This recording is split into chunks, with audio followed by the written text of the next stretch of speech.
Voilà, bonjour à tout le monde. Bienvenue à cette édition de Grand Salon. Grand Salon va recevoir aujourd'hui un activiste politique, à l'occurrence Odimba, qui nous rejoint à partir de Paris.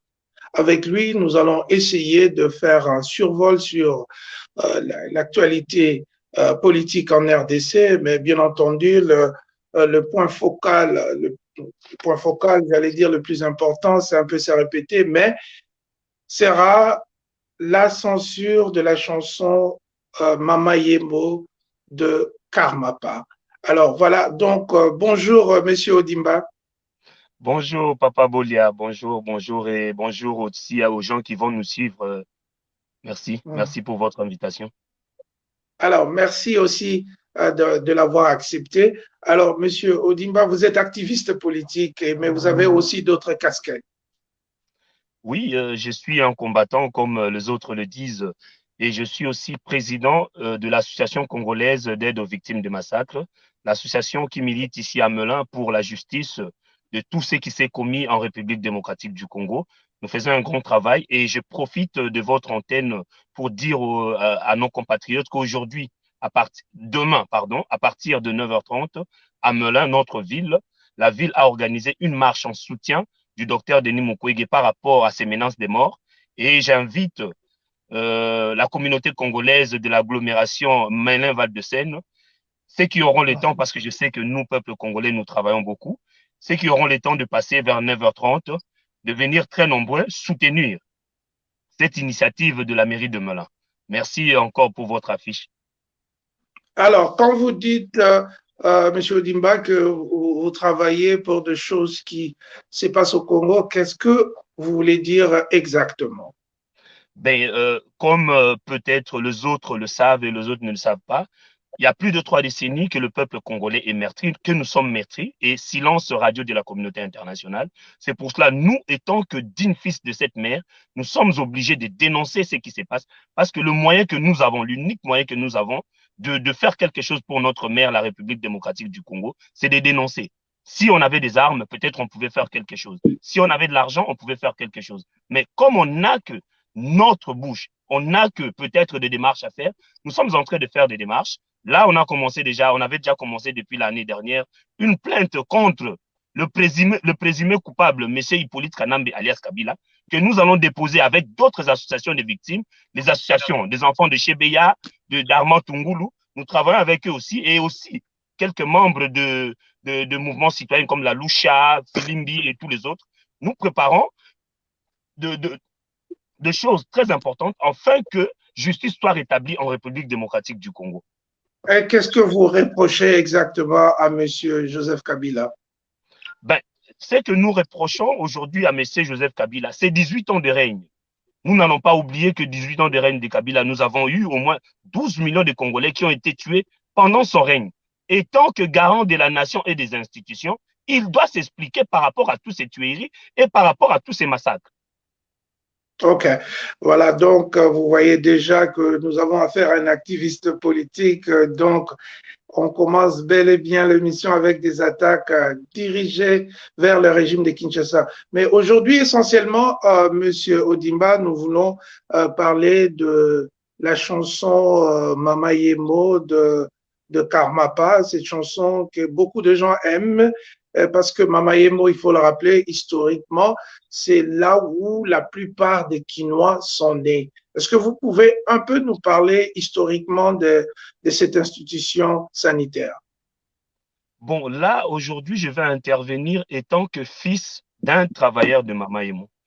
Mon Ah père bon? a, mon père a travaillé à Mama Emo au P22 comme spécialiste en appareillage orthopédique. Ben, ceux qui ne vont pas comprendre ça, je vais le dire un peu en lingala. Mutu oya Mm, salaka ba makolo ya kopal, maboko ya kopal. Donc, il fut un de pionniers, mm, un de pionniers en Afrique centrale. Il mm. s'appelle Odimba Otepa Wembalonge, Auguste, bien connu, à Mamayemo, à l'hôpital comment on appelle ça? À l'hôpital Ngaliema, clinique universitaire. Donc, il a travaillé à Mamayemo pendant toute sa vie. Et j'interviens aujourd'hui étant que son fils. Si aujourd'hui, l'histoire de Mama Yemo. Nous savons tous les conditions de Mama Yemo. Ça fait plus de 3 décennies que Mama Yemo a été, comment je peux dire, abandonnée. Et les gens qui y travaillent ne travaillent pas dans des conditions humaines. Donc, je peux dire que nos parents ou nos amis qui sont venus aujourd'hui travailler à Mama Yemo travaillent dans des conditions inhumaines. Et s'il y a un citoyen congolais, comme moi ou comme Karmapa, qui dénonce, je pense que tout citoyen congolais doit soutenir cet homme. Ou les institutions de Mama Yemo, les dirigeants de Mama Yemo et les travailleurs de Mama Yemo, je cite directement le syndicat de Mama Yemo. Ils doivent soutenir cet homme parce qu'il a dénoncé ce que eux, ils ne peuvent pas le faire.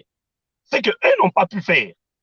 Dénoncer les conditions macabres qu'ils sont en train de travailler, dénoncer des conditions macabres qu'ils reçoivent aussi des patients. Parce que nous avons des histoires réelles, comme celui de mon père, qui fut un travailleur de Mama Yemo, qui a travaillé le jeudi 24 septembre 2003 à Mama Yemo, et le même jeudi, il a fait un crise d'AVC à la maison, on l'a ramené à Mama Yemo, mais si je vous raconte l'histoire, comment est-ce qu'il a passé les 3 jours avant sa mort à Mama Yemo, je pense que des fois, Mais le peuple congolais veut savoir cette histoire parce que justement, on va parler plus tard de l'aspect juridique de cette histoire, mais les gens veulent savoir qu'est-ce qui se passe réellement. Prenons l'exemple de votre défunt papa, dont je salue la mémoire. Qu'est-ce qui s'est réellement passé? Est-ce que vous avez d'autres anecdotes aussi? Parce qu'on va dire, on va pas vous croire juste à propos d'une histoire. Je sais que déjà dans la presse, beaucoup d'anecdotes sont en train de sortir pour justement fustiger ces manques de salubrité, ces manques de professionnalisme, la destruction des infrastructures, tout ça. Mais parlez-nous un peu de l'exemple de votre défunt père, encore une fois, dont nous tous, Congolais, à travers le monde, saluons le travail et la mémoire. Ben, je vais d'abord parler de son travail. C'était un monsieur, parce que là, j'ai pas pu ramener quelques photos, parce que vous m'aviez appelé hier la nuit, j'ai pas eu le temps de collecter les photos pour vous montrer la personne. Donc, c'était un très bon travailleur. Je pense que tous ses collègues de Mama Yemo vont reconnaître le travail de monsieur Auguste Odimba Otepawembalonge. C'est un monsieur qui s'est donné corps et âme pour son travail. Donc, il était toujours là, mais malheureusement, le comment je peux dire, les agents de Mama Yemo sont, je peux me permettre de dire, impayés. Les jours que j'ai su le salaire de mon père après sa mort, je me suis posé la question, père de 16 enfants, comment est-ce qu'il faisait pour nous envoyer tous à l'école? Parce que les gens de Mama Yemo sont sous-payés et des fois, il y a, là aujourd'hui je vous parle, les agents de Mama Yemo sont à presque 16 mois impayés. Et, et cette histoire ne débute pas d'aujourd'hui, cette histoire date de plus de 3 décennies. Les agents de Mama Yemo sont toujours impayés et sous-payés. Mais comment est-ce qu'on reçoit le malade à Mama Yemo? Je donne l'exemple de mon père. Un travailleur de Mama Yemo qui est reçu à Mama Yemo, mais pour ne fût-ce qu'aller faire un scanner, Mama Yemo n'a pas de scanner. Mama Yemo n'a pas de scanner. L'hôpital de référence de Kinshasa, l'hôpital général à l'époque, n'a pas de scanner. Donc, il a fallu attendre 2 jours, avoir l'autorisation, je ne sais pas, du directeur ou de qui, pour aller faire un scanner. Mais avant qu'on aille même faire le scanner, l'état s'est aggravé et la personne a perdu la vie. Donc, ça veut dire que ce n'est pas manque du professionnalisme qui manque. Nous avons des gens qualifiés et professionnels à Mama Yemo. Mais c'est le manque de matériel et de moyens. Mais je reviens, excusez-moi, à l'histoire de votre papa. Alors, mais quand il est tombé malade, il connaissait les conditions de l'hôpital et pourquoi n'avait-il pas choisi d'aller ailleurs, sachant que Mamaye, vous n'avez presque rien? Ben, le grand problème, c'était la personne qui l'a ramené à l'hôpital était sûre qu'il allait être pris en charge étant que cadre de Mama Yemo. Parce que déjà, un cadre de Mama Yemo et quelqu'un qui vient de dehors, ça allait être différent. Mais malheureusement, c'est la même chose qui s'est produite. Avant que la famille puisse intervenir pour se décider de le ramener à Clinique Ngaliema, 2 jours après, c'était déjà trop tard. La personne a rendu l'âme. Voilà, je rappelle aux gens qui viennent de se joindre à nous. Je suis avec un activiste politique basé en France. Il s'agit de Monsieur Odimba, qui m'a donné l'honneur d'agrémenter cet échange, j'allais dire, avec lui. Nous parlons bien sûr de la situation sanitaire en RDC, à l'occurrence l'hôpital général connu sous le nom de Mama Emo, dont la chanson de Karmapa déplore les conditions de travail. Alors, parlez-nous encore d'autres choses. Quelles sont réellement ces conditions? Lorsqu'on écoute la chanson, je ne sais pas si c'est un peu caricaturé, mais vous avez un parent qui a travaillé là-bas. Est-ce qu'il y a les conditions alimentaires, les conditions logistiques, j'allais dire, comment les gens dorment là-bas?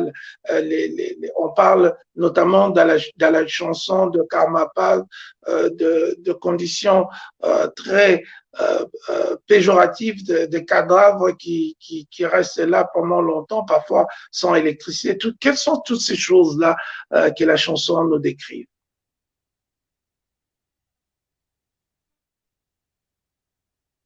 Oui, alors? Je pense que nous avons un problème de communication. On va voir si notre ami est revenu. Alors, est-ce que vous avez écouté la question, Monsieur Odimba? Non, je n'ai pas compris. Parce que là, j'ai un Bon, problème. Il y a quelqu'un qui m'a appelé. je vais essayer de me paraphraser moi-même. Alors, nous parlons de conditions justement de cet hôpital dont a décrit notre compatriote Karmapa dans sa chanson. Est-ce que toutes ces choses sont réelles? La présence des souris, des chats, les conditions dans lesquelles on garde le cadavre, les conditions de logement, tout ça. Est-ce que toutes ces choses sont bien réelles? Ben, elles sont réelles parce qu'il y a des photos.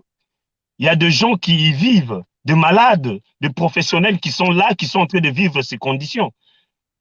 Je vais d'abord vous parler du morgue de Mama Yemo. Mais allez-y voir comment est-ce qu'on entasse le mort. Moi, je sais que notre culture bantou, nous devons respecter le mort. Mais à Mama Yemo, il n'y a pas le respect du mort. Il y a des gens qui sont entassés même à 5. Il y a des gens qui sont même laissés dans le sol. Et les rats parlaient des rats, mais quand il y a la saleté, mais il faut se mettre en tête qu'il y aura toujours des rats. Au P22, là où travaille mon père, des fois même, comment je peux dire, les gens qui nettoient ne viennent pas pendant une semaine, mais ils ont raison de ne pas venir. Il va venir nettoyer pour être payé quand? Jamais. J'ai de ces fonctionnaires qui disaient même que Mbongo Mouké, Moussala Mouké. Pourquoi? Parce qu'ils sont mal payés. C'est pour ça que ces gens-là se décident à dire que Mbongo Mouké, Moussala Mouké. Alors, l'hôpital Mama Yemo est sous la direction de quel ministère? Normalement, c'est sous la direction du ministère de la Santé. Alors,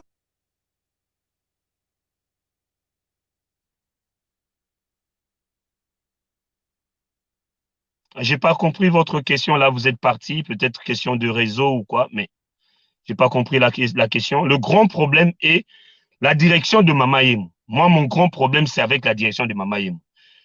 La direction de Mama Yemo aujourd'hui qui se lance en justice avec notre artiste ou notre frère Karmapa qui n'a fait que dénoncer ce qui se passe réellement dans Mama Yemo. C'est ça le grand problème. La direction de Mama Yemo. Moi, je m'attaque aujourd'hui à la direction de Mama Yemo. Eux qui aiment l'honneur ou la réputation de Mama Yemo. Mais ils devaient d'abord lutter. Ils devaient d'abord lutter pour avoir de bonnes conditions de travail pour leurs travailleurs. Donc, je parle au directeur et tous ses adjoints.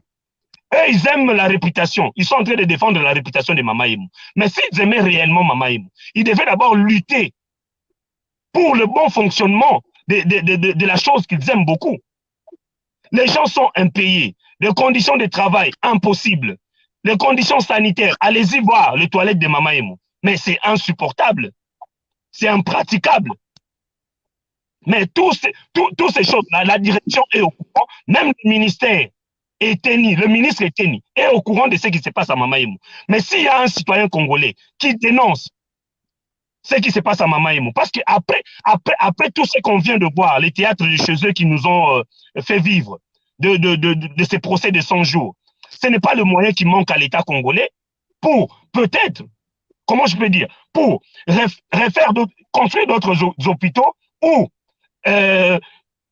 aménager les hôpitaux en place, mais c'est une manque de volonté, une réelle volonté. Et la direction de Mamaïemo, je pense que notre frère Karmapa n'a fait que soutenir ce que les syndicats ont toujours réclamé tout le jour. Et la direction ne fait absolument rien parce que lui aussi, cette direction n'a pas de moyens auprès du ministère de la Santé. Je pense que les directeurs ou le commission de gestion de Mamaïemo doivent d'abord réclamer le paye des agents de Mamaïemo et puis les conditions de travail des agents de Mamaïemo. Puis après, ils vont lutter pour que, comment je peux dire, l'honneur de Mamaïemo soit toujours préservé comme l'hôpital de référence. Mais en ce moment, on ne peut pas dire que Mamaïemo, c'est un hôpital de référence. Mamaïemo, c'est la morgue de tous les hôpitaux de Kinshasa. Voilà. Mais quand vous voyez à la télévision, vous avez mentionné ça vous-même, quand vous voyez par exemple des sommes 57 millions qui est réparti pour la construction de ponts, de sauts de moutons, des choses comme ça, et que un hôpital de la hauteur de Mamaïemo ne reçoive rien du tout. Qu'est-ce que ça interpelle chez un activiste politique de votre ampleur?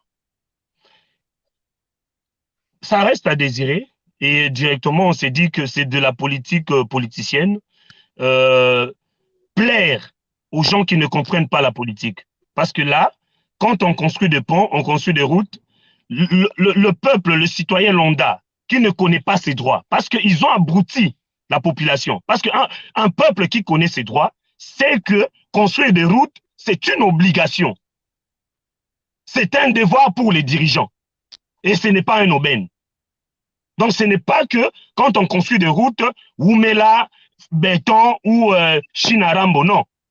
Quand on s'engage à être un dirigeant, déjà, on a des obligations. Et parmi ces obligations, c'est de rendre la vie de tout citoyen paisible.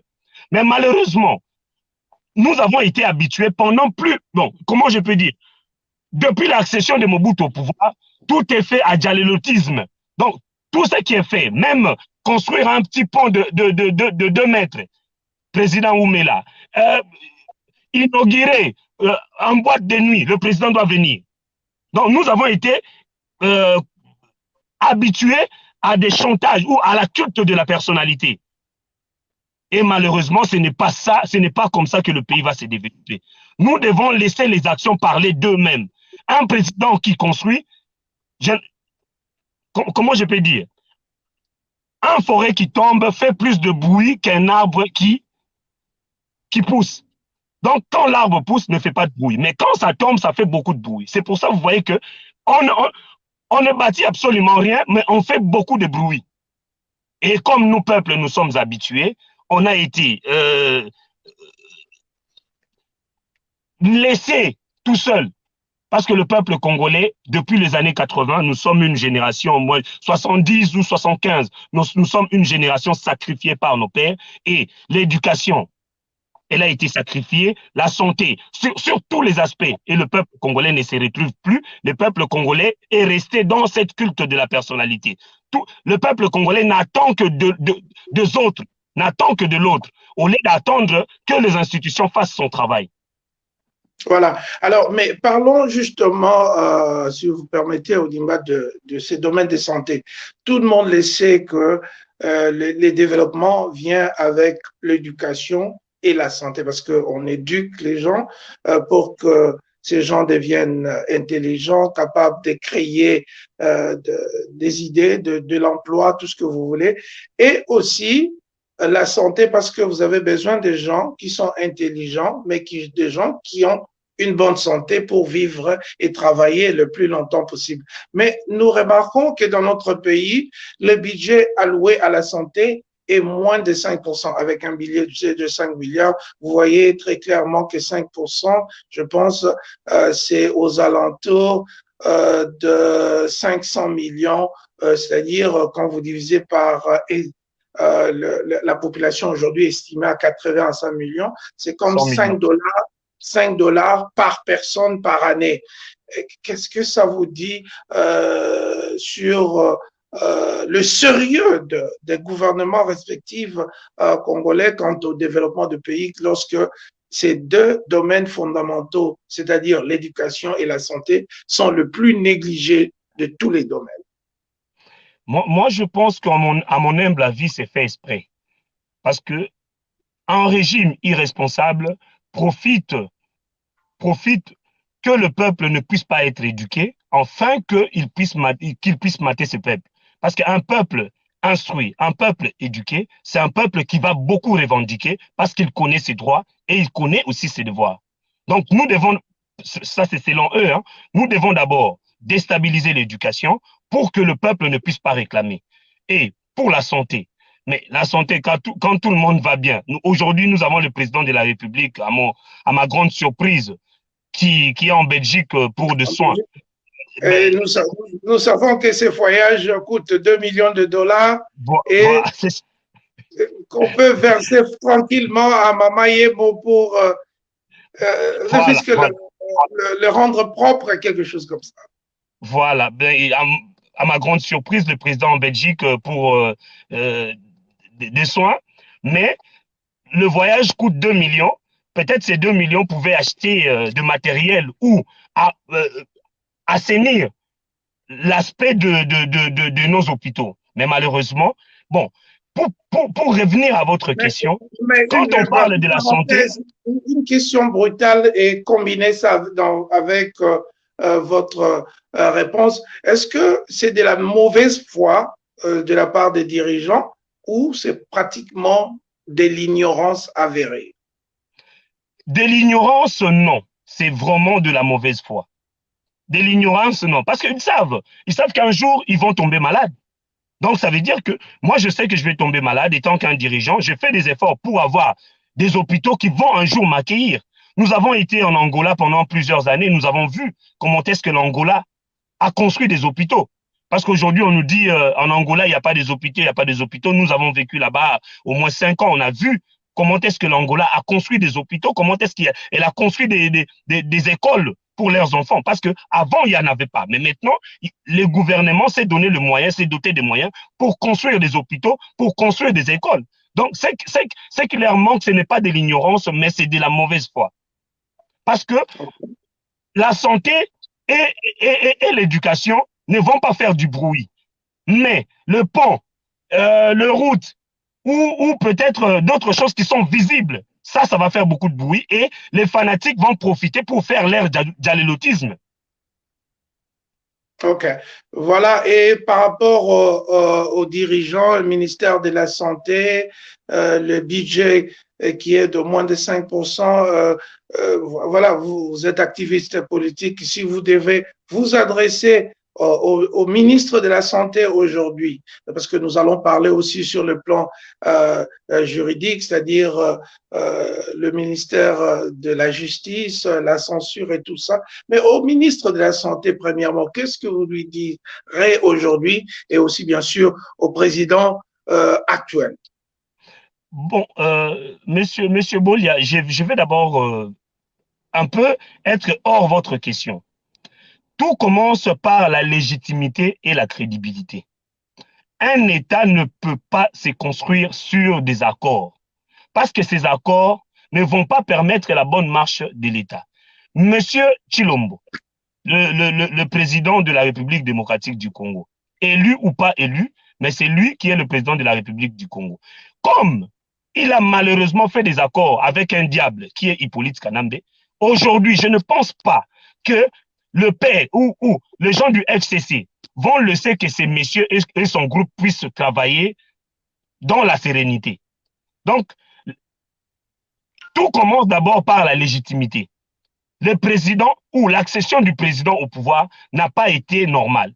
Et aujourd'hui, nous sommes en train de vivre quelque chose qui est anormal.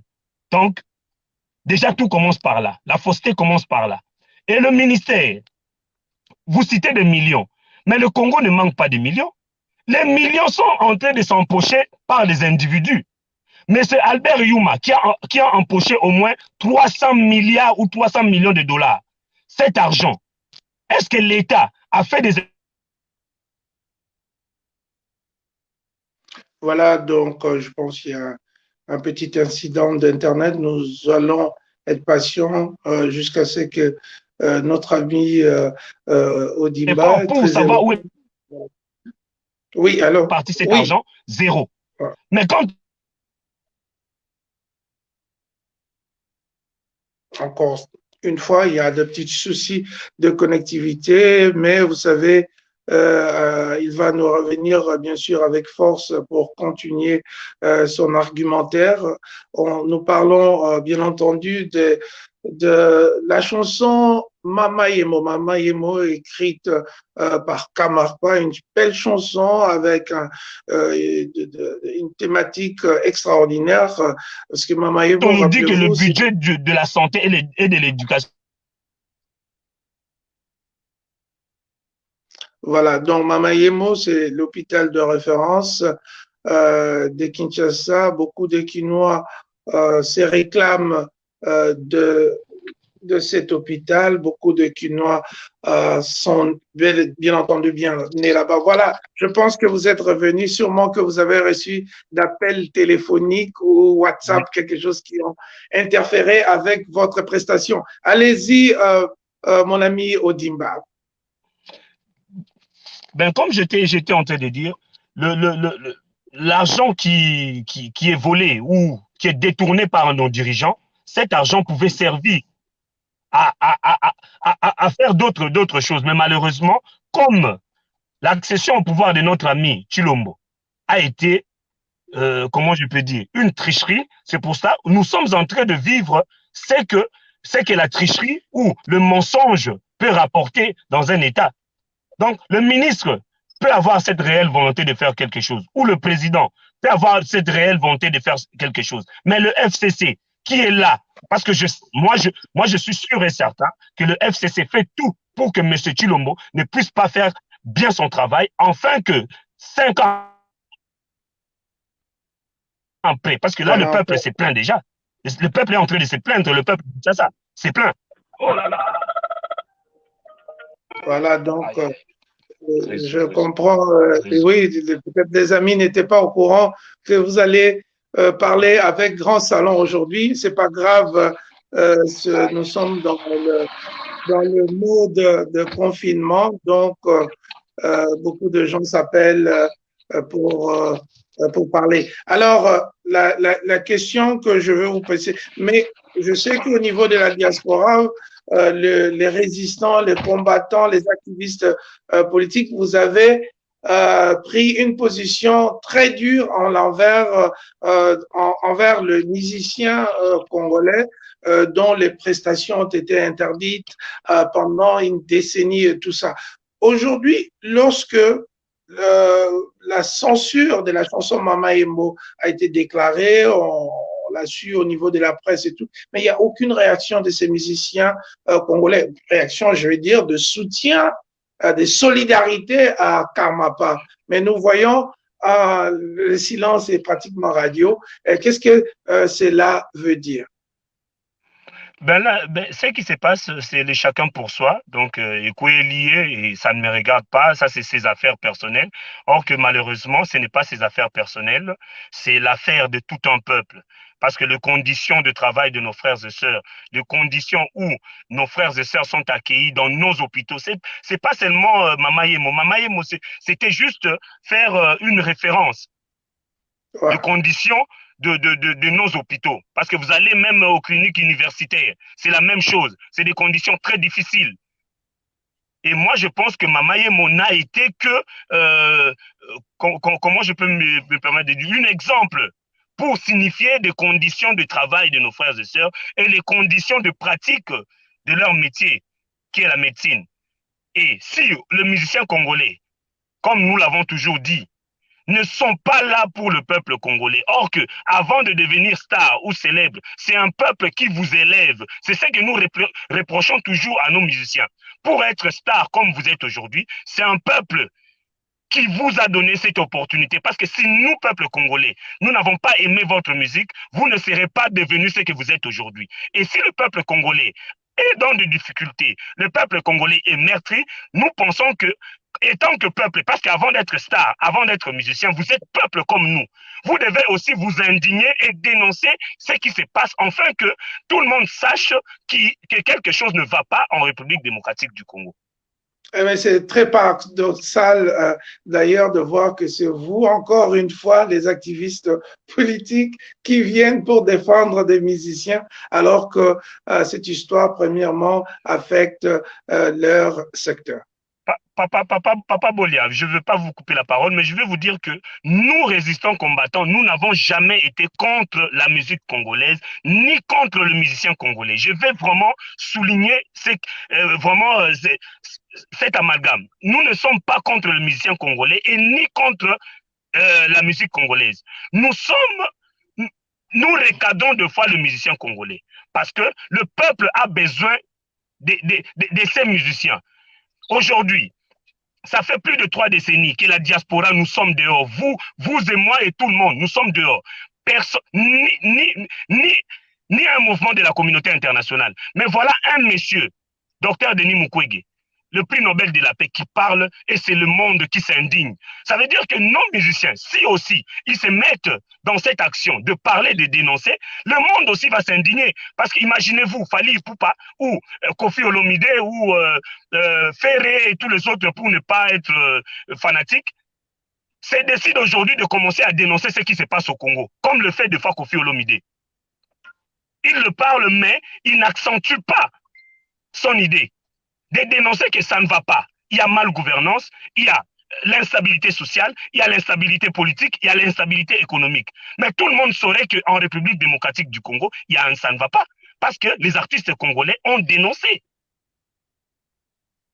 Surtout que ils veulent tous aller jouer en France, en Belgique, aux États-Unis, au Canada. La question que peut-être nous nous posons, qu'un jour, s'il y avait des salles de cette envergure dans notre propre pays, cela donnerait justement, ferait une publicité pour que les gens aussi viennent rester dans ces salles qui deviendront peut-être mythiques dans notre pays. Alors, on va continuer. Mon grand frère, je ne vais pas encore vous interrompre. C'est juste pour rajouter quelque chose. Le musicien congolais, si nous aujourd'hui nous nous battons pour le Congo, c'est aussi pour le musicien congolais. Parce que le musicien congolais n'a pas de droit. Vous savez, le musicien congolais, c'est un homme qui vit dans les Matolo. Vous êtes congolais, vous comprenez déjà ce que je ne veux pas beaucoup expliquer parce que c'est la culture congolaise. Mais aujourd'hui, un homme qui vit dans le Matolo, comment va-t-il aller défendre quelqu'un qui dit la vérité? Parce qu'un matoliste, si tu dénonces, on ne va plus te donner. Et c'est ça le grand problème. C'est pour ça que vous voyez que nos musiciens ne peuvent pas soutenir Karmapa parce qu'ils ont peur de perdre leur Matolo. C'est pourquoi il faut féliciter Karmapa qui a pris ce gros risque. Malheureusement, ces gens-là ont toujours été oubliés. N'oubliez pas, l'UDPS au pouvoir. L'UDPS a oublié Marie-Paul. Qui a été le seul à affronter l'artillerie de M. Hippolyte Kanambi. Bill Clinton aussi a soutenu quand même à l'époque. Voilà. Mais aujourd'hui, j'ai mon grand frère Marie-Paul qui est ici, deux fois malade, deux fois tout ça, parce qu'il a perdu sa carrière, pour dire la vérité. Et j'ai peur que ces messieurs Karmapa puissent aussi perdre sa carrière à cause de cette histoire. Mais je sais que cette lutte, elle est noble. Et un jour, les noms seront cités, comme nous sommes en train de citer aujourd'hui les noms de notre grand frère Marie-Paul et de mon ami Bill Clinton. Les noms seront cités le jour où le Congo sera libéré. Nous saurons qui a fait quoi et qui a été pour. Tout à fait. Tout à fait. Très, très sage de votre part, Odimba. Odimba, avec qui je partage ces podiums aujourd'hui, grand salon à partir de Paris, avec Odimba, qui est un activiste politique de premier rang. Alors, Odimba, on va essayer un peu de refermer cette page. Qu'est-ce que vous pouvez maintenant dire au gouvernement, premièrement, à nos populations, aux musiciens, et pour mettre un terme à cette émission? Je demande à la population congolaise de soutenir notre artiste Karmapa. Parce que sans votre soutien, cet homme peut se retrouver ou en justice ou avoir des sanctions inutiles. Le Karmapa a besoin d'être soutenu par son peuple. Il faut qu'il puisse comprendre qu'il n'est pas seul dans cette lutte, qu'il est avec la population et les travailleurs de Mama Yemu. Et je demande aussi à la diaspora de soutenir cet homme, parce que je sais la force de la diaspora. Si nous tous, nous soutenons cet homme par nos tweets, par nos émissions de soutien, je pense que cet homme, un jour, va être sécurisé et cet homme ne va pas avoir de l'injustice comme l'ont toujours fait nos dirigeants. Et aux dirigeants, je n'ai rien à leur dire. Je n'ai rien à leur dire parce que je ne peux pas aller conseiller des gens qui sont des menteurs et des flatteurs. Ok. Alors, petite note finale. Nous avons tous suivi comment un de journalistes proches du pouvoir Obama a pris le risque, le courage d'un président de la République. Il est resté dans Baïta, dans Enyonso, alors que les gens doutaient. Il a donné les go et on a résolu la question avec Oussama Ben Laden. Rwanda nous menace. Ça, il faut qu'on se le dise. Nazolo bango na lingala, Congolais nyonso yeba. Tiango na mutu na oke. Mboka na biso ezali sous l'occupation. Nagolo bango bakapona ko sepelisa batute. Nazolo ba makambo par rapport à ba élément na zana.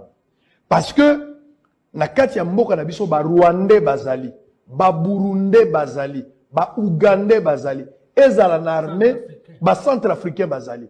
Lelo na ba rapport ya sécurité nyonso ko ka ba Ougandais bazali awo. Ogo ba Zambie ba continue ba belé na biso. Ogo te ba Rwandais ba vandi na telle place. Ba continue. Voilà. Il parlait tout à l'heure de l'occupation, chose que les activistes politiques de Kinshasa autrefois n'acceptaient pas. Aujourd'hui, c'est très clair que les Congolais se sentent occupés par l'impérialisme du Rwanda, Burundi, Ouganda. Est-ce qu'un petit mot sur ce sujet? Ça fait plus de 3 décennies ou 2 décennies qu'on ne fait que dénoncer l'occupation du Rwanda et des autres pays limitrophes de la République démocratique du Congo. Et si le frère a compris, tant bien. Nous avons besoin que le peuple congolais puisse comprendre et avoir cette conscience que nous devons tous lutter. Comme l'a dit Laurent Désiré Kabila, c'est lui qui nous a ramené l'occupation. Il a dit que les Rwandais ne sont pas là pour nous faire du bien. Et je demande au peuple congolais de s'élever comme un seul homme. Vous n'avez pas des armes, prenez vos couteaux, vos machettes, luttez contre le Rwanda, luttez contre le Tutsi. Ça, c'est l'appel avant sa mort. Donc, je ne fais que citer les paroles de notre papa, Laurent Désiré Kabila. Ok. Voilà, donc nous sommes arrivés à la fin. Merci beaucoup, à moins que vous ayez un petit mot supplémentaire pour que nous enveloppons cette émission. Ben, le mot ne manque pas, c'est juste pour marteler que le combat de notre ami ou de notre frère, l'artiste Karmapa, c'est le combat du docteur Denis Mukwege. C'est le combat de la justice. Et je pense que cette lutte, elle est noble. Nous devons soutenir le combat de Karmapa et soutenir aussi le combat du docteur Denis Mukwege, qui ne fait que réclamer la justice pour le peuple congolais. Donc, c'est ça ce que je peux vous dire. Et vous remercie aussi de votre invitation. Et sans oublier aussi que demain, à Melun, nous organisons, ou la mairie de Melun organise une grande marche en soutien du docteur Denis Mukwege pour toutes ces agressions ou ces menaces de mort qu'il est en train de subir par rapport aux Rwandais et aussi réclamer le rapport mapping. Parce que la communauté internationale ne fait que constater. Nous avons constaté, nous déplorons, nous comptons. Il n'est plus il n'est plus le temps de constater ou de déplorer parce que nous avons un rapport qui est là. Nous demandons à l'ONU de réexaminer le rapport mapping afin que tous ceux qui sont cités dans le rapport mapping, individus, groupes d'individus, entreprises, lobbying, qui sont cités dans ces rapports mapping, puissent répondre devant la justice. Je ne dis pas que tous ceux qui sont cités là-bas sont des coupables. Ils sont présumés innocents, mais qu'ils viennent démontrer leur innocence. Et nous demandons aussi à l'ONU de mettre un tribunal spécial pour la République démocratique du Congo. Parce que les crimes qui sont commis en République démocratique du Congo, c'est des crimes vraiment... Il faut un tribunal spécial pour le faire, parce que je ne pense pas que le tribunal de l'AIE ou celle du Congo peut le faire. C'est pour ça que je demande à nos frères, tous nous devons soutenir Karmapa et soutenir aussi le démarche de notre docteur, le prix Nobel de la paix, le pasteur Denis Mukwege. Vraiment, merci encore et à la prochaine. Je serai toujours dispo pour faire avec vous une émission. Voilà, c'est moi qui vous remercie, Odimba. Voilà une sagesse congolaise, encore une fois. Nous allons continuer à soutenir, bien sûr, Karmapa, parce que nous avons besoin de Congolais qui sont de nomades cosmopolites, mais sédentaires de l'éthique. Voilà, nous devons rester des personnes morales, des personnes qui savent distinguer le bien et le mal. Et je pense qu'à partir de ça, nous allons bien résoudre de nombreux problèmes de notre civilisation. Merci beaucoup. Merci.